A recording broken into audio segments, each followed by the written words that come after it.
Hello, my name's Dave Gilbride and I'm part of the Greater Manchester Violence Reduction Team. As a former police officer, I've seen the impact of violence on people of all ages and also on families and communities. I've been a victim myself and have family and friends who've also been victims or impacted by violence. I have no doubt you may have been affected by violence or know somebody else who has. My role is to help make sure that support is available for young people across Greater Manchester who are affected by violent crime. The term victim is widely used in society and people often have a blinkered view of who a victim is. And that's usually someone who has had a crime committed against them, a direct victim. Within the Violence Reduction Unit, we recognise that a victim can be that person who's been assaulted, but it can also be a witness, a friend, family member, work colleague. In fact, there are no boundaries. Lots of people, especially young people, feel uncomfortable calling themselves a victim.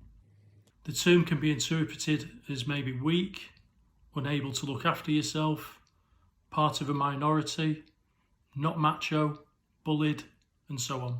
Whilst I understand how people can think this, and it can be part of the recovery process, it shouldn't put you off getting some support if you need it.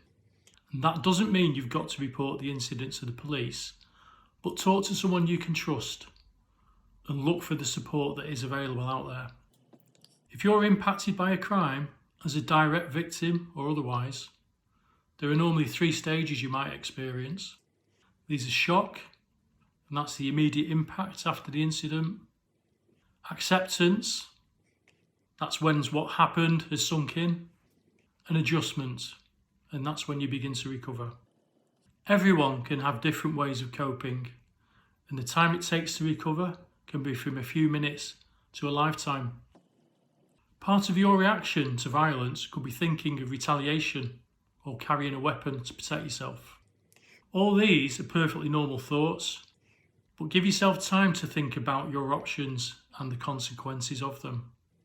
Not only could you be breaking the law, but potentially you could be harming yourself or others.